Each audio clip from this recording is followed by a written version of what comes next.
갑자기 많이 와서 어제는 굉장히 힘들었는데 이번 주에도 계속해서 하여간 올해는 내년에는 아주 굉장히 많은 눈이 올 것 같습니다. 이제 계시록도 얼마 남지 않은 것 같아요. 이제 내용들을 이제 거의 진노 쏟아붓는 장면까지 거의 왔습니다. 이제 우리가 이 말씀들을 쭉 묵상하면서 마지막 때를 어떻게 살 것인가, 경건함과 거룩함을 가지고 이 땅을 살아내야 된다 하는 사실을 기억하시고 삶을 돌아보시면 좋을 것 같습니다. 마태복음 27장 51절 말씀에 보면 이에 성소 휘장이 위로부터 아래까지 찢어져 둘이 되고 땅이 진동하며 바위가 터지고 이렇게 얘기합니다. 증거의 장막에 대해서 얘기하고 있는데요. 광야에 세워졌던 증거의 장막에 대칭되는 하늘의 증거 장막이 등장하는 장면인데요. 이 증거의 장막, 다른 말로는 지성소라고 표현하는데요. 구약에서는 이 1년에 한 번 대속죄일에 어린 양의 피를 가지고 대제사장만 들어갈 수 있었습니다. 평소에는 성소와 지성소 사이를 가르게 성막의 휘장으로 가려놓는데 해달의 가죽으로 돼 있죠. 이 휘장이 예수님의 십자가 죽음으로 찢어져 열리게 된 겁니다. 히브리서 9장 12절 말씀해 보시면은 염소와 송아지 피로 하지 아니하고 오직 자기의 피로 영원한 속죄를 이루사 단번에 성소에 들어가셨느니라 이렇게 얘기합니다. 자기 피로 영원한 속죄를 이루고 부활 승천하셔서 하늘 성소에 들어가신 겁니다. 그리고 히브리서 9장 24절은 이렇게 표현합니다. 그리스도께서는 참것의 그림자인 손으로 만든 성소에 들어가지 아니하시고 바로 그 하늘에 들어가사 이제 우리를 위하여 하나님 앞에 나타나시고 이제 나타나셨다. 쉽게 말하면요, 증거 장막이 드디어 열린 겁니다. 그러니까 또 2일 후에 내가 보니라는 표현은 계시록에 자주 등장하는 표현인데요. 요한계시록에 기록되어 있는 모든 것들을 요한이 하나님 영광 가운데 성령 가운데서 성령으로 인도해서 보게 됐던 건데요. 마지막 재앙인 7 대접 재앙을 실행하기 위해서 7 천사가 7 대접을 가지고 등장하는 환상을 목격하게 됩니다. 특히 그는 이 하늘의 증거 장막의 성전이 열리는 모습을 똑똑히 보게 됩니다. 이제 이게 올라갔던 성소의 하늘 증거 장막이 열린다는 것은 곧 뭘 얘기합니까? 끝을 얘기하는 겁니다. 그러니까 증거 장막의 성전이라는 것은 출애굽 당시에 광야에서 이동 성전으로 사용됐던 성막, 구약에는 성막이었죠. 근데 이 성막 안에는 하나님의 언약궤가 안치되어 있고 증거 장막의 성전이 열리는 이 환상은 하나님의 언약의 증표인 언약궤가 노출된다는 뜻이라는 것을 알 수 있습니다. 더 나아가서 그것은 하나님이 약속하신 모든 언약의 내용들이 마침내 드러나고 성취된다라는 의미이기도 합니다. 이 환상이 계시된 시점은 7 대접 재앙이 실현되는 바로 직전입니다. 근데 주님께서 왜 이러한 때 언약궤가 드러나는 묵시를 계시하신 것일까? 그것은 7 대접 재앙의 진행과 결과 모두가 하나님의 계획과 섭리 가운데 진행되는 것이기 때문입니다. 바로 그 장면이 내가 주도하고 있다는 것을 보여주고 있는 겁니다. 그래서 마지막 날의 심판도 여전히 철저하게 하나님의 섭리와 그리고 계획 속에서 이루어지게 됩니다. 민수기 23장 19절 기록 그대로요. 하나님은 사람이 아니시니 거짓말을 하지 않으시고 인생이 아니시니 후회가 없으시도다. 어찌 그 말씀하신 바를 행하지 않으시며 하신 말씀을 실행하지 않으시랴. 사람은 바꿀 수 있어도요, 하나님은 신실하신 하나님은 바꾸질 않습니다. 후회하지도 않고요. 그 길을 걸어갑니다. 그래서 심판에 대한 약속은 하나님에 대한 계획 그리고 섭리 속에서 반드시 이루어진다는 확신을 가지고 주어진 삶에서 성도로서 책임을 다할 수 있어야 됩니다. 우리에게는 의에 거하는 바 새하늘과 새 땅을 바라보도다. 이게 우리의 삶입니다. 의에 거하는, 어떻게 살아야 됩니까? 경건함, 거룩함, 의로움, 이것이 우리가 이 땅을 살아내야 될 삶의 모습이죠. 굉장히 중요한 삶의 모습이 아닌가 생각이 됩니다. 그래서 전도서 11장 9절 말씀해 보시면 그래서 이렇게 말합니다. 청년이여 내 어릴 때를 즐거워하며 내 청년의 날들을 마음에 기뻐하며 마음에 원하는 길들과 내 눈이 보는 대로 행하라. 그러나 하나님이 모든 일로 말미암아 너를 심판하실 줄 알라. 심판주 하나님을 기억하라는 겁니다. 그냥 자기 멋대로 방종하고 그저 욕심 속에 살아가는 그걸로 끝나는 게 아니라 반드시 어떻게 해요? 심판이 있다는 겁니다. 전도서 12장 14절 하나님 모든 행위와 모든 은밀한 일을 선악간에 심판하시리라. 그래서 내가 지금 예수를 믿고 하나님의 자녀가 된 거는 영원한 하나님의 진노로부터 자유가 된 겁니다. 자유라고 하는 거는 의의 진영에 들어간 걸 얘기하지 내 마음대로 방종해도 되고 죄를 지어도 되고 이런 얘기가 아닙니다. 제 사람들이 착각하면 안 돼요.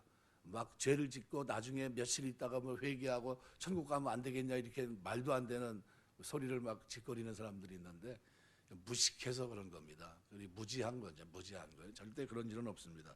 그래서 거룩한 제사장들인 성도는 하나님의 대리인으로서 이 땅을 거룩하게 살아야 될 사명이 우리에게 있습니다. 천국이 있는 걸 어떻게 알 수 있어요? 말로요? 아니요. 말로는 증명이 안 됩니다. 어떻게 증명해야 됩니까? 천국이 있다는 걸 확신하고 살아가는 삶의 변화된 성품과 삶을 통해서 합니다.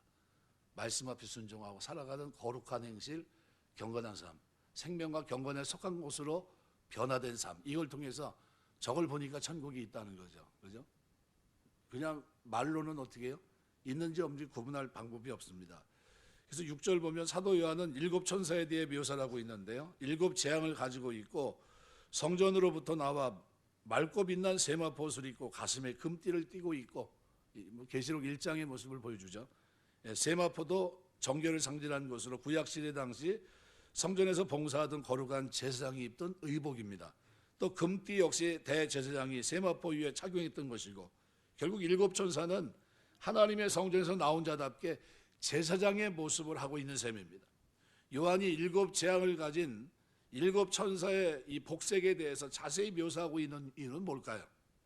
그것은 바로 이러한 복장을 하고 있는 천사들이 하나님을 대리해서 진노의 재앙을 내리는 자들인 것을 강조하기 위해서입니다. 그러니까 7 천사들의 기원은 하나님입니다. 하나님께 있습니다. 따라서 저들의 권위와 영향력은 하나님에 의해서 보장된 권위, 보장된 모든 일들입니다. 그래서 구약 제사가 그쳐졌지만 오늘날도 성도는 이 땅에서 뭐예요? 제사장으로서 살아갑니다. 제사장이란 그 의미 자체가 뭡니까? 거룩이에요. 성결이고요. 그러니까 우리는 살아가면서 구원받은 자의 삶은 뭡니까? 성화입니다. 성화. 거룩히 하나님 앞에 거룩한 백성으로 살아갑니다. 예수를 믿고 그리스도의 의 가운데 거한 사람들은요, 그들의 삶에 경건과 거룩함이 몸에 배야 되는 겁니다. 그래서 우리 예수님이 육신의 몸을 입고 이 땅에 오셔서 뭐 중심으로 성전, 때가 되면 예배드리러 올라가셨고요. 때가 되면 절기에 맞게끔 움직이셨거든요.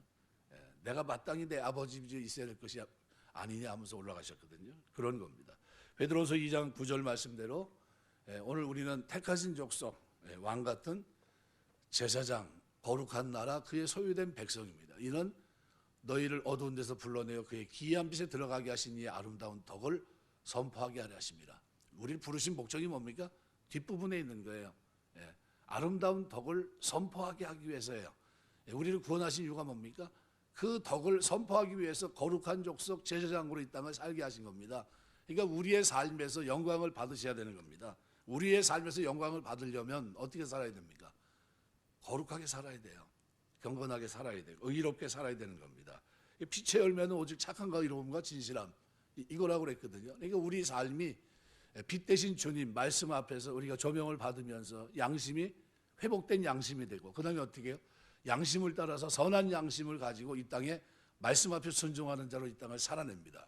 그렇게 살면 천국 가는 게 아니라 천국 백성이 되었기 때문에 마땅히 말씀의 빛에서 성령께서 말씀을 읽을 때 깨닫게 하시고, 그죠? 말씀으로 찔림이 있게 하시고, 그리고 변화를 시켜줍니다. 계속 회개를 하게 하시고, 그런 은혜입니다. 이렇게 우리의 존재 가치와 사명이 확증되어 있기 때문에 우리도 저 7 천사들처럼 하나님의 사랑, 공의의 대제자로서 역할을 감당하는 것이 마땅합니다. 우리 자의식 속에 스스로가 하나님으로부터 온 대리자다라는, 나는 이 땅에 살아가는 살아가면서 천국 헌장을 보통 얘기하는데요, 산상설교. 그런데 우리는, 제가 어렸을 때는 국민교육 헌장을 외웠어요. 학교에서 다 시켜서 이제 외우고 다 이제 그죠? 그걸 철두철미하게 아이들 이렇게 초등학교 때 막 외우고 막 했습니다. 근데 우리는 뭘 외워야 됩니까? 천국 건장인 산상설교를 외워야 돼요. 어떻게 살아야 되느냐? 심령이 가난한 자로, 그죠? 그런 모습으로, 의로 줄인 모습으로 이 땅을 살아내야 된다는 거죠. 팔복의 모습. 그래서 팔복은요, 그게 두 가지로 딱 쪼개면요, 두 가지입니다. 하나님 사랑, 이웃 사랑이에요. 그게 그 속에 담겨져 있는 겁니다. 그러니까 우리 신앙생활은 뭐예요? 하나님 사랑, 이웃 사랑입니다. 이게 옳게 하는 신앙생활입니다. 그러니까 사랑이라고 하는 것이 내 삶에 드러나지 않으면 그것은 신앙생활을 지금 어떻게 해요? 한쪽으로 치우쳐 있다, 그렇게 볼 수 있습니다. 그래서 우리 자의식 속에 나는 이 땅에 살면서 하나님의 영광을 드러내는 존재, 하나님의 덕, 긍휼, 그 은혜를 드러내는 자로 나는 부름을 받았다. 나는 마땅히 그렇게 살 존재로 하나님이 나를 구원하셨다. 우리 뭐예요? 의에 거한다는 것은 의의 진영에 속한 자가 이제 됐다는 겁니다. 이제는 그 통치 속에 있다는 거예요. 속전을 지불하고 사셨어요. 피로 값주고 샀습니다. 그리고 의의 진영에 속한 겁니다. 그럼 그 진영에 속했으면 죄의 진영에서 벗어난 거예요. 영생을 얻는 의의 진영에 속했으면 의로 덧입었기 때문에 그때서부터는 어떻게 살아요? 주인인, 의의 주인이신 주님을 따라서, 말씀을 따라서 거룩하고 경건하고 성결하고 의롭게 살아가는 게 맞는 겁니다. 그렇게 살라고 우리를 부르신 거예요. 그렇게 사는 것이 마땅한 거예요. 그래서 새하늘과 새 땅을 뭐로 표현합니까? 의에 거하는 바 새하늘과 새 땅을 바라보도다, 이렇게 돼 있어요. 의에 거하는 겁니다. 예수님께서 하나님의 대리자로서 권위와 영향력을 행사하지 못하는 것이 우리가 살아가면서 끊임없이 이렇게 살아가야 돼요. 사도행전 20장 24절 보면 내가 달려갈 길과 주 예수께 받은 사명 곧 하나님의 은혜 복음을 증언하는 일을 마치려 하면 나의 생명조차 조금 더 귀한 것으로 여기지 아니하노라. 저 한 구절 가지고 우리가 신학 대학원 다닐 때 한 30년 정도 됐겠네요. 대학원 다닐 때 저 한 구절 가지고서 논문 쓰라고 그랬습니다. 우리 말 그대로 저게 이제 시험이에요, 시험. 자기 사명, 자기 사명을 백서처럼 써내라는 게, 사명을 나는 앞으로 어떻게 감당할 건가. 되게 힘듭니다. 저거 억지로 한다면 저걸 포장해야 되잖아요. 포장이 아니라 진솔한 걸 쓰라는 거예요. 진솔한 걸. 저거보다 어려운 문제가 없었어요. 진짜 힘들더라고요. 요한일서 3장 16절 그가 우리를 위해 목숨을 버리셨으니 우리가 이로써 사랑을 알고 우리도 형제들 위해 목숨을 버린 것이 마땅하도다.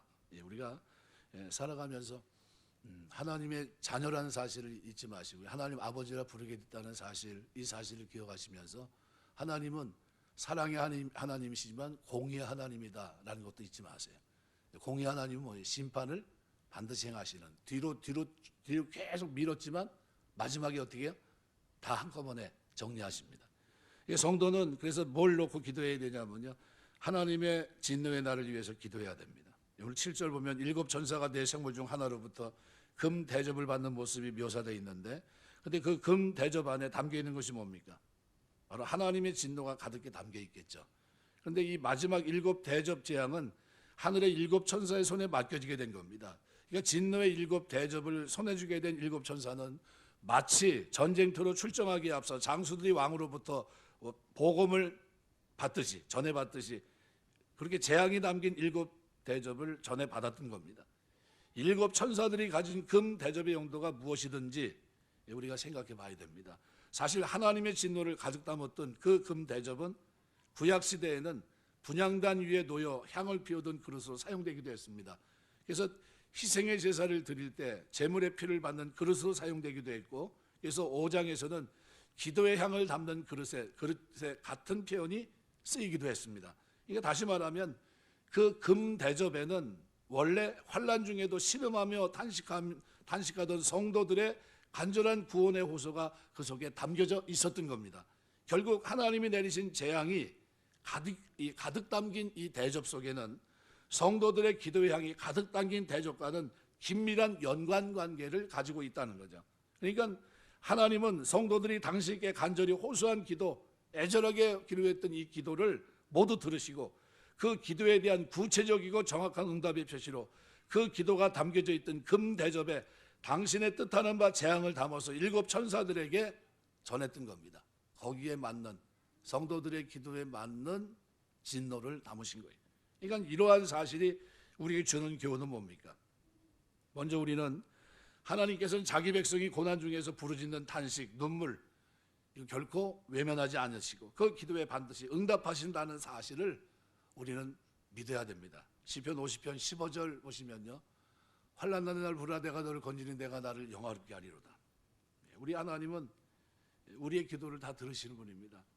또 한 가지 교훈은 성도들의 기도는 세상에 하나님의 공의와 진노를 최종적으로 가져오게 하는 도구의 역할을 한다는 겁니다. 하나님의 심판을 이 땅에 불러오는 데 있어 우리가 드리는 이 기도를 하나님께서는 기쁘시게 사용하신다는 암시가 이 속에 나타나 있는 겁니다. 공의로우신 하나님, 불의한 세상을 하나님께서 심판해 주십시오. 그런데 그런 중에도 주님의 자비를 구하는 기도를 잊지 말아야 돼요. 창세기 18장에 보시면 우리 아브라함이 소돔성을 향해 기도했던 기도 제목이 32절 보면 아브라함이 또 이르되 주여 도와지 마옵소서 내가 이것만 더 아뢰리이다. 주께서 거기서 신명을 찾으시면 어찌하시려나이까. 이르시되 내가 신명으로 말미암아 멸하지 아니하리라. 이제 50명서부터 쭉 내려왔잖아요.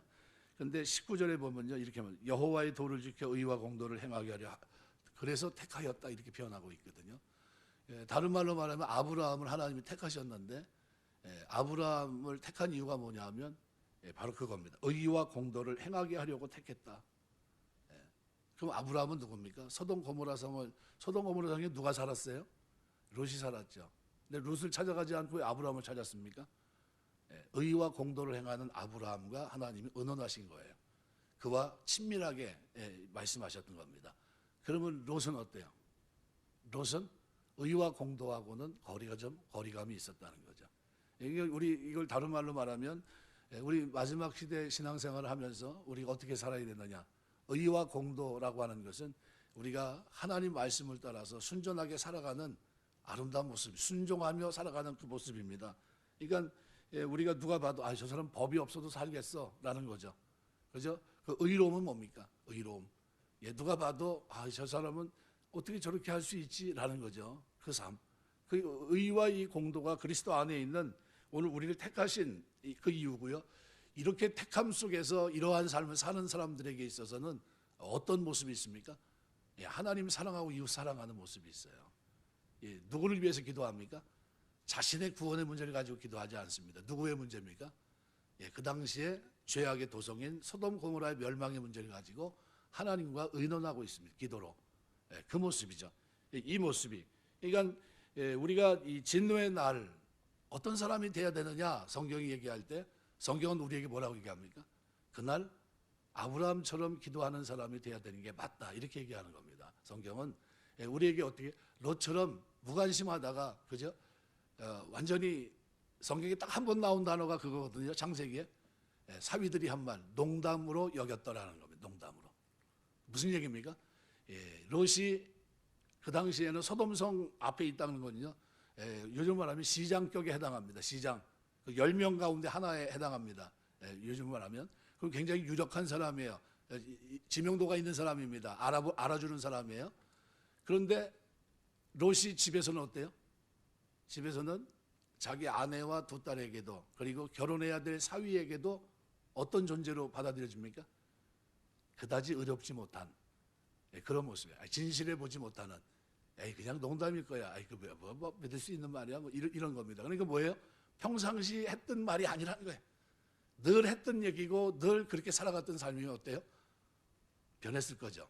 달라졌겠죠. 근데 성경에 딱 한 번 나온 단어를 거기다 썼거든요. 농담처럼 여겼더라. 받아들이지 않았다는 거예요.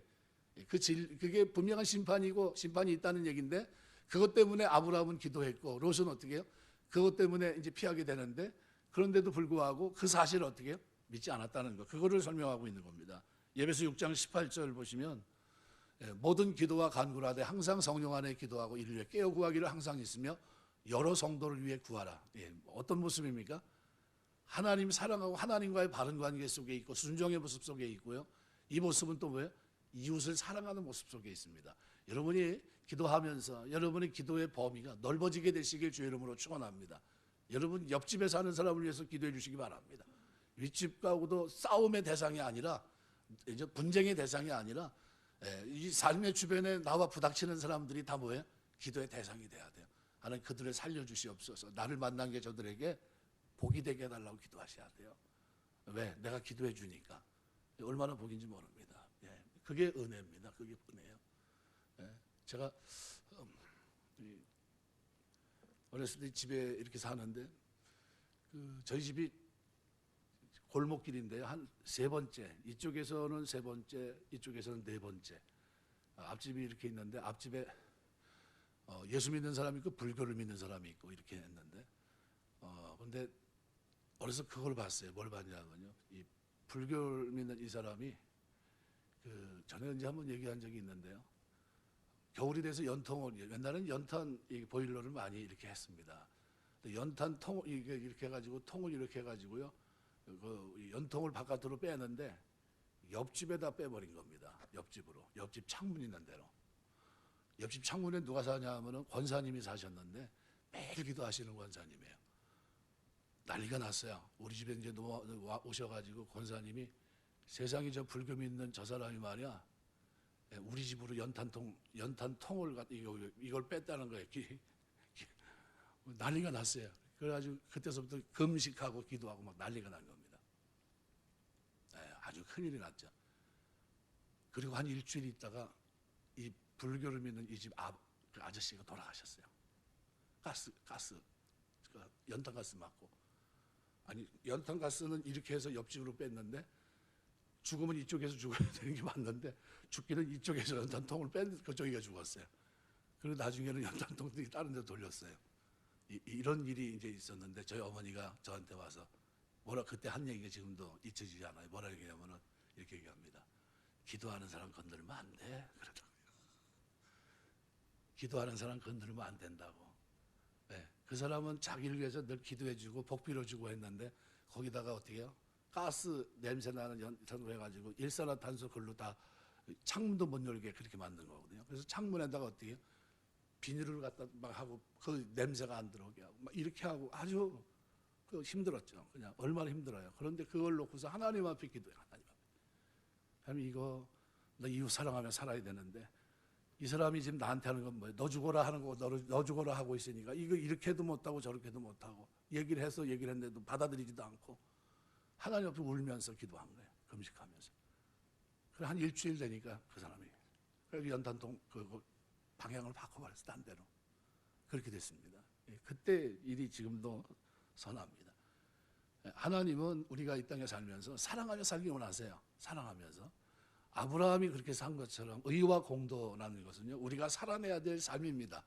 그리고 그 삶에는 기도, 이것이 그 속에 이웃사랑이라고 하는 철저한 실천의 기도가 우리에게도 병행돼야 된다는 사실을 잊지 마셔야 됩니다. 여기 대접이라고 피알라스라고 하는 단어는요, 계시록 5장 8절 말씀해 보시면은 그 두루마리를 취하시며 내생물 24장로들과 그 어린 양 앞에 엎드려 각각 검은 고와 향이 가득한 금 대접을 가졌으니 이 향은 성도의 기도들이다. 그러니까 기도의 향을 담은 그릇을 가리키는 데 쓰였는데요. 계시록 6장 10절이나 이렇게 보면 큰 소리를 불러 이르되 거룩하고 참되신 대주제여 땅에 거하는 자들을 심판하여 우리의 피를 갚아주지 아니하시기를 어느 때까지 하시나이까 하니 8장 4절에도 보면요. 향연히 성도의 기도와 함께 천사의 손으로부터 하나님 앞으로 올라가는지라. 성도의 기도가 최후에 임할 종말론적인 심판을 가져온다는 사실을 현재 핍박과 그리고 유혹에 시달리는 성도들에게 소망의 메시지로 가지고 있었던 아름다운 모습을 성경은 기록하고 있는 겁니다. 그래서 오늘 마지막에는 진노를 담은 대접에는 뚜껑이 없어요. 구약시대 하나님의 진노는 진노의 잔을 받는 자들이 하나님을 온전히 알게 하는 데 목적이 있었습니다. 따라서 그들에게는 어느 정도 진노를 통해 돌이킬 수 있는 기회가 주어져 있거든요. 에스겔 38장 22절 같은 데 보시면은 내가 또 전염병과 피로 그를 심판하여 쏟아지는 폭우와 큰 우박덩이와 불과 유황으로 그와 그 모든 무리와 그와 함께 있는 많은 백성에게 비를 내리듯 하리라. 그러니까 구약시대 진노는 이렇게 하고 나면 어떻게 해요? 회개합니다. 회개해요. 그러면 진노를 돌이킬 수 있는 기회가 있었습니다. 그런데 마지막 재앙, 주의 재림이 있기 전인 지금 역시도 마찬가지지만요. 지금도 하나님은 기회를 주시지만요. 그러나 마지막 날에 있을 진노에는 돌이킬 기회가 전혀 없습니다. 주어지지 않아요. 그런 의미에서 마지막 재앙이 대접 재앙인 것을 굉장히 일리가 있는 겁니다. 왜요? 뚜껑이 없어요. 왜냐하면 한 번 쏟아진 것은 다시 대접이나 뭐 어디에 절대로 담을 수 없습니다. 또한 그 대접에는 뚜껑이 없어서 어떠한 예비 작업도 없이 단번에 그 재앙이 쏟아지게끔 되어 있는 겁니다. 이건 뭐 하나님이 정하신 거예요. 마가복음 13장 35절 36절 보시면 그러므로 깨어있으라 집주인이 언제 올는지 혹 저물 때든지 밤중이든지 다굴 때든지 새벽이든지 너희가 알지 못하고 그가 호련히 와서 너희가 자는 것을 보지 않도록 하라. 이게 똑같이 자는데 누구는 데려가면 누구는 버림을 당하는 겁니다. 누구는 심판을 당하고 누구는 구원을 영원히 받고 이런 겁니다. 완전히 달라요. 이게 진짜 있었을까? 믿지 못했던 그들은 그날이 심판의 날입니다. 베드로서 4장 7절 만물의 마지막에 가까웠으니 그러므로 너희는 정신을 차리고 근신하여 기도하라 그랬습니다. 마지막 진노가 쏟아지는 순간에 돌이키려고 하는 것은 너무 늦은 때입니다. 그때는 이제 끝난 때예요. 언제나 준비하는 마음으로 정신 차리고 깨어 있어야 되는데 근신하여 기도하는 삶이 성도의 삶입니다. 로마서 2장 5절 보면요. 다만 내 고집과 회개하지 아니한 마음을 따라 진노의 날 곧 하나님이 의로우신 심판이 나타나는 그날에 임할 진노를 내게 쌓는도다. 한번 예비되어 있는 거 마지막에 쏟을 때는요. 순식간에 쏟아지는 겁니다. 더 이상 기회가 주어지지 않습니다. 오늘 8절에 보면 그래서 하나님의 영광과 능력으로 말미암아 성전의 연기가 가득 차며 일곱 천사의 일곱 재앙이 마치기까지는 성전에 등이 들어갈 자가 없도다. 하나님의 심판이 얼마나 두려운지를 보여주고 있습니다. 여기 연기는 하나님의 영광을 말합니다. 이 구름과 같이 여기 아주 빛난 영광입니다. 그 영광이 얼마나 충만한지 아무도 접근할 수 없습니다. 왜냐하면 하나님은 소멸하는 불이시기 때문이에요. 결국 이 말씀의 결론이 뭐냐면요. 이 세상 나라는 결국 하나님의 심판을 받게 됐어요. 처음 세상은 불과 유황으로 심판받듯이요. 처음 세상은 썩어지게 되어 있는 겁니다. 두 번째 세상을 하나님은 우리에게 주십니다. 새하늘과 새 땅. 이 세상 나라에 속해 있으면 안 됩니다. 이 세상에서 떠나서 그리스도의 나라에 속해야 되고 그리스도와 함께 말씀 앞에 순종하며 충성을 바쳐야 됩니다. 주님이 죽음을 두려워하지 않았는데 그 종들이 어떻게 죽음을 두려워할 수 있겠습니까? 왜요? 영원한 생명이 우리에게 보장되어 있기 때문입니다. 끝까지 증거를 지키는 자가 이 영광의 날을 볼 수 있을 겁니다. 죽음을 두려워하지 말고 그리스도의 복음을 지키고 그 증거를 붙들 것을 오늘 요한은 자기가 본 환상을 통해서 마지막 때 심판의 모습을 전해주고 있습니다. 이 세상에 속한 그대로 있으면 망한다는 거예요. 그러나 거기서 뛰어나오면 그러면 그에게는 구원이 있다는 겁니다. 말씀 맺겠습니다. 이 마지막 때를 우리가 살고 있습니다. 세상 사람들은 뭐 심판이 베드로후서 3장이 기록하는 게도 처음 창조 이후로 지금까지 아무런 일도 없는데 무슨 소리야. 거짓 선지자들은 계속해서 거짓말을 하고 세상의 모든 문학들도 과학들도 뭐라 얘기합니까? 이거는 그런 게 아니다. 뭐 엉뚱한 소리를 합니다. 그런 시대가 마지막 때입니다. 그때 오늘 우리는 어떻게 살아갑니까? 경건함과 거룩함으로 약속의 말씀을 믿고 확신한 가운데 마지막 계시록에 기록한 대로 하나님이 오늘 본문에 기록한 그 말씀 그대로요. 하늘의 증거 장막이 열리면서 그리고 모든 것들이 끝나게 됩니다. 그것을 얘기해요. 그래서 16장에는 이제 뭐에 대해서 얘기합니까? 16장서부터는 회개치 않은 자들을 심판하시는 하나님의 모습이 그대로 담겨져 있습니다. 우리가 살아가면서 내가 회개했다는 것이 큰 복인 줄 아시고요. 그리고 살아가면서 신앙생활은 하나님 사랑, 이웃 사랑입니다. 하나님을 사랑하면서 어떻게 살 것인가? 산상설교의 8가지 가운데 5가지가 하나님을 향한 거고요. 3가지가 사람을 향한 겁니다. 그래서 그 뭡니까? 이웃 사랑이에요. 그것을 이렇게 가만히 들여다보면서 나는 누군가 이 하나님의 사랑을 받은 자로 의에 거하는 자답게 신성한 성품에 참여한 자답게 어떻게 살아야 됩니까? 생명에 속한 경건에 속한 것으로 이 속을 채우고 알찬 모습으로 반석에 세워진 견고한 모습으로 이 마지막 때를 경건함과 거룩함을 가지고 살아내야 될 줄 믿습니다. 그 삶이 저와 여러분의 믿음 생활 속에 사랑을 실천하는 모습 속에 기도하는 삶의 아름다운 모습으로 드러나게 되시길 주의 이름으로 축원합니다. 기도하겠습니다.